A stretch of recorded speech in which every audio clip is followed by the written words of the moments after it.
మిత్రులకు నమస్కారం.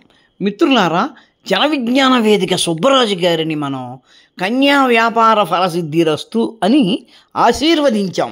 ఈ ఆశీర్వాదం కథా కమామిషు తెలియాలంటే ముందుగా ఆయన ఏం మాట్లాడారో అన్నది మనం ఒక్కసారి వినాలి. విందామా? ఆయన మాటలు వినడానికి ముందు మన ఛానల్ మీకు ఒక్క మాట చెబుతుంది, అది కూడా విందామా? ప్లీజ్ అండి సబ్స్క్రైబ్ చేయండి. ప్లీజ్ అండి సబ్స్క్రైబ్ చేయండి. ప్లీజ్ అండి సబ్స్క్రైబ్ చేయండి. ధ్రువంతే రాజావరణో ధ్రువం దేవో బృహస్పతి ధ్రువంత ఇంద్రస్య అగ్నిశ్చ రాష్ట్రం ధారయతాం ధ్రువం ధ్రువేణ హవిషా తస్మై దేవాది బ్రువన్ అయంచ బ్రహ్మణస్పతి అని చెప్పి తాంబూలాలు మార్చుకుంటుంటే పురోహితుడు మంత్రం చెబుతాడు. దాని అర్థం ఏమిటి? ధ్రువంతే రాజావరణో, ధ్రువానికి రాజు అయినటువంటి వరుణదేవుడికి నీవు ఇచ్చి నిశ్చయించబడ్డావు.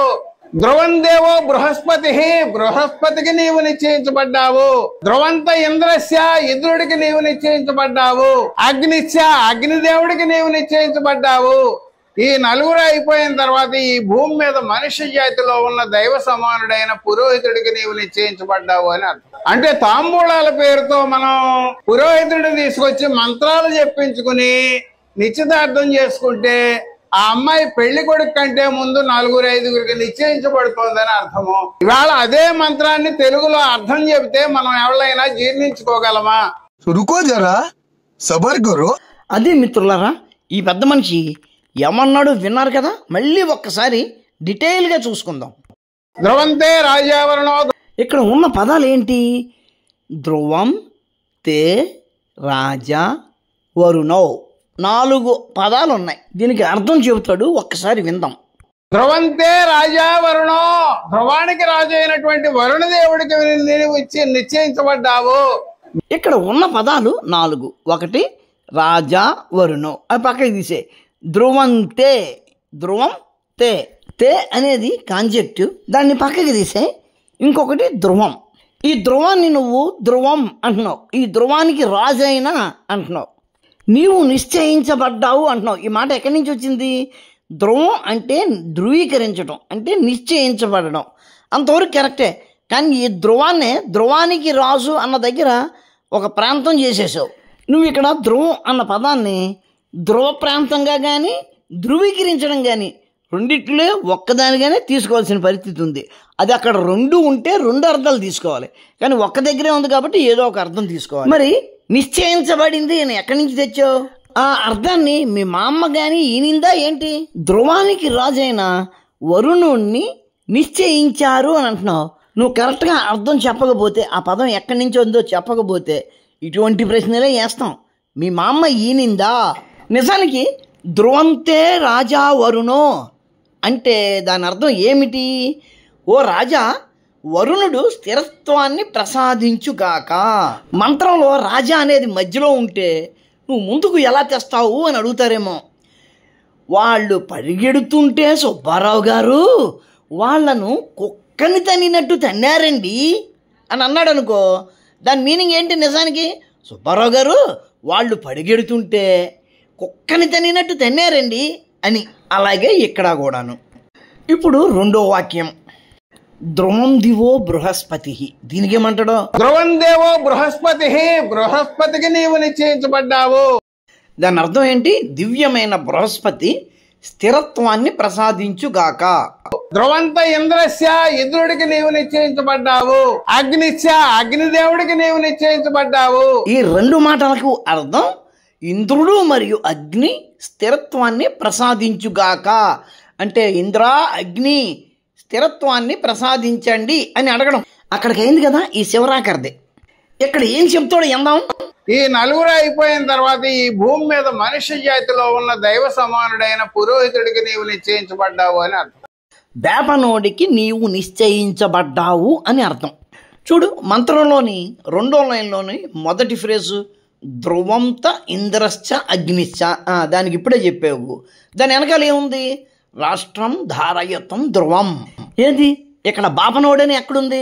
ఇక్కడ ఉన్న పదాలే రాష్ట్రం అంటే దేశం, ధారయతం ధ్రువం, 3 కదా పదాలు. ఇక్కడ బాపనోడు లేడు. మరి ఈ రాష్ట్రం ధారయతం ధ్రువం దాని అర్థం ఏంటి? రాజ్యం సుస్థిరంగా ఉండుగాక. రాష్ట్రం ధారయతం ధ్రువం. ఈ పదంలో రాష్ట్రం అంటే దేశం అంటే రాజ్యం అన్నాడు, ధ్రువం అంటే ధృవీకరించడం, అంటే స్థిరత్వం. మరి మధ్యలో ఉన్నది ధారయత్వం. దాని అర్థం అయితే బ్రాహ్మణుడు కాదు కదా. మరి బ్రాహ్మణుడిని ఎక్కడి నుంచి తీసుకొచ్చాడు అంటే ఆడు కడుపు మంట, గుండె మంట, చిన్నప్పటి నుంచి బ్రాహ్మణుడి మీద కలిగిన ద్వేషం. అంటే తాంబూలాల పేరుతో మనం పురోహితుడిని తీసుకొచ్చి మంత్రాలు చెప్పించుకుని నిశ్చితార్థం చేసుకుంటే ఆ అమ్మాయి పెళ్లి కొడుకు కంటే ముందు 4-5 నిశ్చయించబడుతుందని అర్థము. ఇవాళ కనిపించిన ప్రతి కుక్కతోటి పొర్లే బజారు కుక్క ఇది శాంతి మంత్రం. నిశ్చయ తాంబూలాల దగ్గర ఈ మంత్రం చదువుతారు. దాని అర్థం 10 మందితో ఆ పిల్లకి ముందే నిశ్చయించడము అని నువ్వు అంటున్నావు, బాగానే ఉంది. కానీ ఇదే మంత్రాన్ని ఇళ్ల శంకుస్థాపన సమయంలోనూ గృహప్రవేశ సమయంలో కూడా చెబుతారు. మరి నువ్వు చెప్పిన 4 దేవతలతోటి ఎవరిని పడుకోబెడతారు? మీ మామలనా? మిత్రులారా, చాలామంది పనికిమాలిన వెధవలు తమ ఎదురుగా ఉన్న వాళ్ళందరూ గాడిదలు, పందులు, కుక్కలు, తనలాగే వెధవలు అని నమ్మినప్పుడు నోటికొచ్చినట్లు కూస్తూ ఉంటారు. దానికి రిఫరెన్స్ అక్కర్లా, ఏమీ అక్కర్లా. ఆ ఎదురు కూర్చున్న గాడిదలు కూడా చప్పట్లు కొడుతూ ఆహా ఓహో అంటారు. ఎందుకు? మొదట్లో ఇటువంటి స్పీచ్లు విన్నప్పుడు నేను కూడా అది నిజమే ఏమో అనుకునేవాడిని. ఆ తర్వాత ఆ మంత్రాలు లేదా శ్లోకాలు వాటిని ప్రతిపదార్థ సహితంగా చదివినప్పుడు అందులో ఉన్న విజ్ఞానము, అందులో ఉన్న జ్ఞానము కనబడేది. వీళ్ళు ఈ కుక్కలు దానిని వక్రీకరించిన విధానము అవగతమవుతూ ఉండేది. వీళ్ళతో మనం మర్యాదగా మాట్లాడితే మనకు జవాబు చెప్పరు, వాళ్ళ పని చేసుకుంటూ పోతారు. కాబట్టి వీలైనంత వరకు వీళ్లను నిలబెట్టి ప్రశ్నిస్తూ ఉండాలి. అయ్యా జన విజ్ఞాన వేదిక సుబ్బరాజు గారు, డైరెక్ట్గా మిమ్మల్ని ఒక్క ప్రశ్న ప్రశ్నిస్తున్నాను. అక్కడ ఉన్నదాని అర్థం ఒకటైతే దానికి ఏమాత్రం సంబంధం లేని విధంగా దాని అర్థాన్ని వక్రీకరించి అంత ధైర్యంగా ఎలా మీరు చెబుతున్నారు? ఇలా అబద్ధాలు చెప్పి పక్కవాడి మీద ద్వేషభావం పెరిగేలా చేయడం కంటే మీరు ఒక 4 అమ్మాయిలను పెట్టుకుని వ్యాపారం చేసుకుంటే 4 అమ్మాయిలకు ఒక వృత్తిని చూపించిన వారు అవుతారు. 10 మంది కుర్రవాళ్లకు ఎంజాయ్మెంట్ ఇచ్చిన వారు అవుతారు. మీరు 4 రూకలు సంపాదించుకున్న వారు అవుతారు. అట్లాగే రౌడీలలోనూ పోలీస్ స్టేషన్లలోనూ మీకు ఒక విధమైన పలుకుబడి కూడా పెరుగుతుంది. మీరు ఇట్లాంటి తప్పుడు ప్రచారాలు చేయడము, ఆ వృత్తి రెండిటికి పెద్ద తేడా లేదు. నా దృష్టిలో 2 ఒకటే. కాబట్టి కన్యా వ్యాపార ఫలసిద్ధిరస్తు అని నేను మిమ్మల్ని దీవిస్తున్నాను. మిత్రులారా, వీడియో నచ్చితే లైక్ చేయండి, షేర్ చేయండి, మీ కామెంట్ పెట్టండి. మన ఛానల్ని ఇంకా సబ్స్క్రైబ్ చేసి ఉండకపోతే వెంటనే సబ్స్క్రైబ్ చేయండి. ఉంటాను. నమస్కారం. మతోన్మాదంపై రామబాణం.